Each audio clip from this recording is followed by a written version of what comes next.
No dia 11 de novembro de 1918, o marechal francês Ferdinand Jean-Marie Foch, então o comandante-chefe dos exércitos aliados, assinou, ao lado de Matthias Erzberger, representante da delegação alemã, o Armistício de Compiègne, conhecido como o gesto diplomático de cessar-fogo, que pôs fim à Primeira Guerra Mundial. O conflito militar já durava 4 anos e 4 meses e, segundo as estimativas mais conservadoras, tinha matado 16,5 milhões de pessoas, entre 10 milhões de militares e 6,5 milhões de civis, além de deixar 20 milhões de feridos. Às 5 horas da manhã, a Alemanha assinou o Armistício de Compiègne e, às 11 horas, entrou em vigor o cessar-fogo. Naquele momento, apesar dos aliados ainda possuírem amplo suprimento bélico e humano para invadir a Alemanha, nenhuma força aliada havia sequer se aproximado da fronteira alemã, estando a 720 quilômetros de Berlim. Já os exércitos alemães se retiraram do campo de batalha em ordem. Esses fatores permitiram que o governo e as autoridades alemãs divulgassem a história de que seus exércitos não haviam sido realmente derrotados nem estavam incapacitados de lutar. Por pouco, Ferdinand Foch, comandante-chefe francês, não ficou famoso. Em 1914, ao ser apresentado a um modelo primitivo de avião de guerra, daqueles em que o próprio piloto atirava as bombas que carregava no cockpit, é o nome atribuído às cabines de pilotagem e comando, o comandante-chefe dos aliados desdenhou de seu potencial, avaliando que o aeroplano era bom para o esporte, mas inútil para o exército.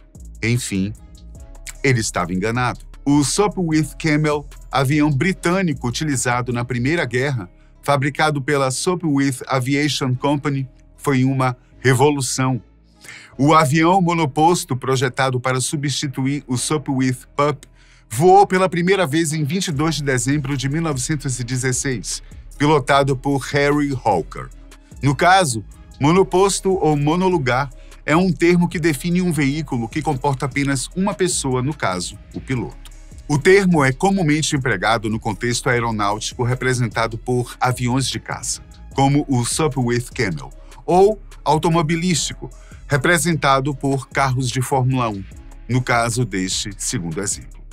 O avião, em livre tradução, Camelo Sopwith, era armado com 2 metralhadoras Vickers, montadas acima do painel de instrumentos que atiravam em sincronia, e também possuía uma cobertura de metal sobre as metralhadoras, destinada a protegê-las do congelamento em altas altitudes. Essa espécie de corcova levou ao apelido Camel, que significa camelo. O avião entrou em serviço em junho de 1917, com o esquadrão número 4 do Royal Naval Air Service, e nunca foi um avião fácil de pilotar, devido ao torque do motor giratório. Porém, esse mesmo torque resultava na habilidade de virar à direita na metade do tempo dos outros caças. Ele era bem armado, com controles leves e sensíveis. Foi um dos mais famosos aviões da Primeira Guerra, rendendo muitas vitórias e muitos ases. Um as da aviação, ou as de voo, as de caça ou as do ar, é um aviador militar acreditado por abater 5.000 ou mais aeronaves inimigas durante combates aéreos. O número exato de vitórias aéreas necessárias para se qualificar oficialmente como um as é variado, mas geralmente é considerado 5 ou mais. O uso do termo surgiu quando os jornais franceses apelidaram Adolphe Pégot como o as, depois que ele se tornou o primeiro piloto a derrubar 5 aeronaves alemãs. Os britânicos também usaram inicialmente o termo Star Turns, proveniente do show business, para promover os heróis de guerra. No entanto, durante a maior parte dos conflitos bélicos, a imagem do as teve pouco a ver com a realidade da guerra aérea, na qual os combatentes lutavam em formação e a superioridade dependia muito da relativa disponibilidade de recursos. Um importante papel desempenhado pelos Camel foi na defesa doméstica do território britânico, o que obrigou o retorno de alguns deles que atuavam na França a partir de julho de 1917. devido aos ataques noturnos dos alemães, foi criada a versão do caça noturno, conhecida como Sopwith Comic. Em março de 1918, os esquadrões de defesa doméstica eram compostos por Camels, chegando a 7 esquadrões equipados com um avião em agosto daquele mesmo ano. As ações deste caça de guerra na frente oeste contabilizaram a derrubada de 26 aviões alemães em 5 meses de operação. O Sopwith Camel é considerado o mais famoso caça britânico da Primeira Guerra Mundial e também o mais efetivo caça de toda a guerra. Os Camels destruíram mais de 3.000 aviões inimigos, um número maior do que qualquer outra aeronave da Primeira Guerra Mundial. Na Primeira Guerra, de acordo com os especialistas em assuntos militares, Expedito Carlos Stephanie Bastos, da Universidade Federal de Juiz de Fora, a evolução tecnológica atingiu um patamar jamais visto antes. E o avião passou de mera ferramenta de observação a feroz caçador e temido bombardeador, capaz de causar danos irreparáveis no coração do inimigo. Outro modelo que ficou famoso foi o triplano Fokker DR-1, que também carregava 2 metralhadoras e voava até 185 km por hora. Este avião ganhou o status de símbolo da aviação alemã ao ser pilotado pelo intrépido Manfred von Richthofen, conhecido como o Barão Vermelho. O Barão Vermelho abateu 80 aviões inimigos entre setembro de 1916 e abril de 1918, e tinha por hábito recolher partes dos destroços, gabando-se de que caçadores precisavam de troféus. O piloto morreu no dia 21 de abril de 1918, aos 25 anos de idade. Mas voltando para o nosso monoplano Camel, sua característica mais incomum realmente foi a sua capacidade de fazer uma curva à direita incrivelmente rápida, alcançada usando o torque de seu motor. O torque também significava que o piloto tinha de segurar literalmente no braço o nariz do Camel, que tentava constantemente sair de controle no sentido do lado esquerdo.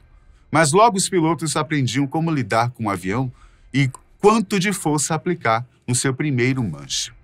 A Sopwith Aviation Company já havia sido responsável por alguns dos caças mais bem-sucedidos da Grã-Bretanha, e o Camel foi construído com a experiência desses projetos.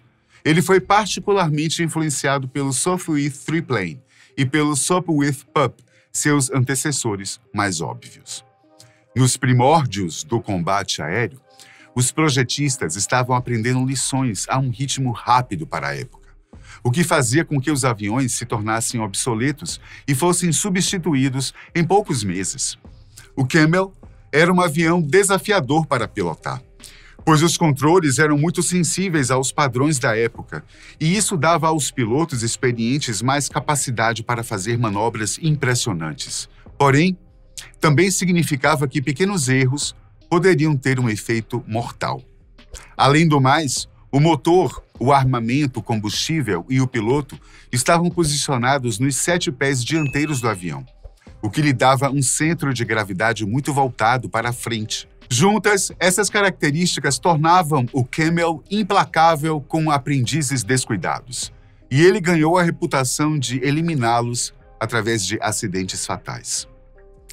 O Camel podia subir a 10.000 pés em 10 minutos e meio, e seu teto máximo era de 19.000 pés. O Camel tinha uma boa velocidade comparável a muitas outras máquinas de guerra da época, e sua velocidade máxima era de cerca de 117 milhas por hora. O primeiro voo de um protótipo do Camel ocorreu em 26 de fevereiro de 1917, no aeródromo de Brooklands, em Surrey, um condado situado no sudeste da Inglaterra. E em 4 de junho, o comandante de voo A.M. Schuck conseguiu a primeira vitória com um Camel, derrubando uma aeronave alemã sobre o mar.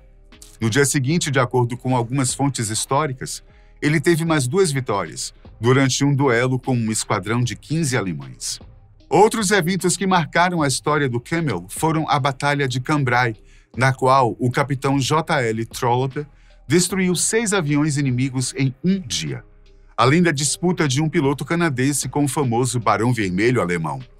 Em 21 de abril de 1918, o piloto canadense Roy Brown levou um Camel e entrou em combate contra os alemães. Dentre eles estava o Barão Vermelho, o homem que havia definido o combate de caças, considerado como o maior ás alemão da guerra, foi morto durante esta batalha.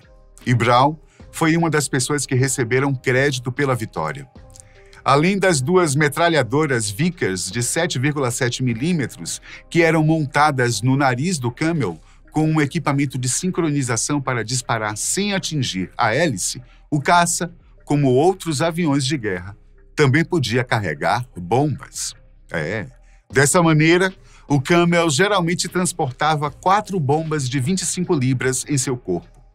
Outra curiosidade importante é que os militares interessados em proporcionar aos dirigíveis uma melhor proteção contra ataques de caças buscaram meios para fazer com que os aeróstatos transportassem monoplanos de guerra. Nesse sentido, o Airship R-23 foi equipado com uma estrutura a partir da qual um Camel podia ser lançado, mas esse conceito não foi aprofundado e não passou da fase de testes. Além de ter sido pilotado por britânicos nas frentes ocidental e oriental, o Camel foi usado por vários outros países, entre eles Estados Unidos, Bélgica, Canadá, Grécia e Rússia.